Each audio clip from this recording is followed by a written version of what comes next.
নমস্কাৰ পিয়াৰ প্ৰডাকশ্যনৰ বিশেষ অনুষ্ঠান শিল্পীৰ মনৰ কথা এই অনুষ্ঠানটিলৈ আপোনালোকক স্বাগতম জনাইছোঁ এই অনুষ্ঠানটিৰ আজিৰ অতিথি শিল্পী অসমৰ ভ্ৰাম্যমান জগতৰ বলিষ্ঠ অভিনেতা অমৃত ৰাজ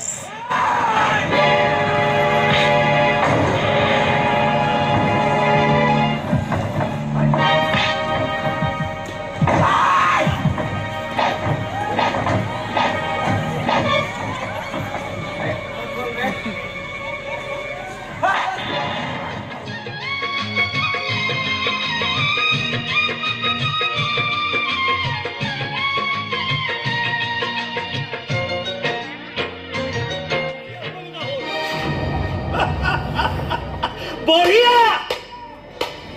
বঢ়িয়া আপুনি ফুটি পাইছে আপুনি দেখোন কৈছিল মনৰ ভোক পূৰণ কৰিব খোজা মানুহে প্ৰকৃত মানুহ ইয়েছ সেইকাৰণে তোক নতুন ৰূপত দেখি আজি দুখৰ সময়তো মনটো কিবা ভাল লাগি গ'ল কিন্তু এতিয়া আমি কৰিম কি বাধা নাথাকিলে কাম কৰাৰ কি মজা চব কামবোৰ যদি সহজতে হৈ যায় লাইফটো দেখোন বৰিং হৈ যায় সহজ প্ৰতিপক্ষ ঘৰুৱাই তুমিনো কি বাবা বন্ধু যুঁজ যদি হয় প্ৰতিপক্ষ হওক শক্তিশালী যদি কিবা কাৰণত জিকিবও নোৱাৰো কমচে কম পৰাজয় হয়তো পাম বিশ্ব অভিজ্ঞতা কিবা এটা কৰা কবি নমস্কাৰ মই অমৃত ৰাজ আজি কিছুমান কথা আপোনালোকৰ আগত প্ৰকাশ কৰাৰ মানসেৰে এই ভিডিঅ'টো কৰিব লগা হ'ল সকলোৱে জানে এতিয়া সমগ্ৰ বিশ্ব কৰোনাৰ প্ৰভাৱত পৰিছে যাৰ ফলত প্ৰত্যেকজন ব্যক্তিৰ জীৱনলৈ এক ভয়ানক পৰিস্থিতিৰ আগমন ঘটিছে প্ৰত্যেকজন ব্যক্তিয়ে এটা এটা দিন এটা এটা ক্ষণ ভয়ৰ মাজত জীয়াই থাকিব লগা হৈছে ইয়াৰ কাৰণ এটাই কোভিড-19 মানুহৰ অৰ্থনৈতিক দিশ হওক মানুহৰ সামাজিক দিশ হওক মানুহৰ মানসিক দিশ হওক সকলো খহি পৰিছে ঠিক তেনেকৈ প্ৰভাৱ পৰিছে আমাৰ অসমৰ হিয়াৰ আমঠু ভ্ৰাম্যমান থিয়েটাৰৰ ওপৰতো ভ্ৰাম্যমান থিয়েটাৰৰ লগত জড়িত শিল্পী কলা কৌশলী প্ৰযোজক টেকনিচিয়ান সকলোৰ জীৱনলৈ কাল অমাৱস্যা নামি আহিছে যোৱাটো বৰ্ষ অৰ্থাৎ 2019-20 নাট্যবৰ্ষ আমাৰ কাৰণে অতি ভয় লগা বৰ্ষ আছিল আমি চাৰিওফালৰ পৰা কেৱল লোকচানৰ সন্মুখীন হ'ব লগা হৈছিল প্ৰথম বিপদটো আমাৰ মাজলৈ আহিছিল কা আন্দোলন ৰূপে যাৰ ফলত আমি বহুতো প্ৰব্লেমৰ সন্মুখীন হ'ব লগা হৈছিল আমাৰ ভাল পেণ্ডেল কিছুমান কেঞ্চেল হৈ গৈছিল সেই বিপদটো অকণমান খাম কাটোতেই ভোটৰ ওপৰত দানত পৰা দি আকৌ আমাৰ মাজলৈ আহিল কোভিড-19 যাৰ ফলত আমি থিয়েটাৰসমূহ আধাতে সামৰি বছৰটো শেষ নহওঁতে আমি ঘৰলৈ আহিব লগা হ'ল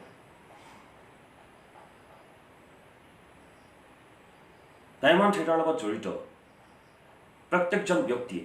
9 মাহৰ কাৰণে নিজৰ ঘৰখন এৰি অসমৰ ইমূৰৰ পৰা সিমূৰলৈ নাটক কৰি ফুৰে সেই নাটক কৰি যি দুই পইচা পায় সেই পইচাৰে নিজৰ ঘৰখন চলায় কিন্তু এতিয়া আমাৰ ইনকাম অহাৰ ৰাস্তাটোৱে বন্ধ হৈ আছে এই প্ৰত্যেকজন ব্যক্তিৰ জীৱনলৈ কাল অমাৱস্যা নামি আহিছে এই বিপদৰ সময়ছোৱাত এই শিল্পীসকলে কেনেকৈ জীৱন নিৰ্বাহ কৰিছে কেনেকৈ জীয়াই আছে আজি 5 মাহ হ'ল মই নিজে এজন শিল্পী আজি 5 মাহ হ'ল আমাৰ কোনো ইনকাম নাই এই বছৰ 2020-21 বৰ্ষ এই বছৰ এইটো সময় আমি আখৰা কৰি থাকিলোহেঁতেন কিন্তু বৰ্তমান এই বছৰ থিয়েটাৰ হ'বনে নাই সেইটো কোনো নিশ্চয়তা নাই কেৱল আমি এটা মনত আশা লৈ আছোঁ যে আমি আকৌ থিয়েটাৰ কৰিম যদি পৰিস্থিতি ভাল হয় আমি আকৌ থিয়েটাৰ কৰিম আকৌ আমি সপোনৰ মঞ্চখন পাম আকৌ আমাৰ দৰ্শকবোৰ পাম সেইটো কেৱল আশাহে কৰি আছোঁ বেমাৰটো দিনক দিনে দেখোন বেয়া ফালেহে গতি কৰিছে ঠিক এই বছৰ যদি কেনেবাকৈ থিয়েটাৰ নহয় তেনেহ'লে আপোনালোকে এবাৰ ভাবকচোন এই থিয়েটাৰৰ লগত জড়িত ব্যক্তিসকলৰ কি হ'ব? তেওঁলোকে কেনেকৈ জীৱন নিৰ্বাহ কৰিব? এই থিয়েটাৰৰ যোগেদি ইতিমধ্যে বহুতো সামাজিক কাম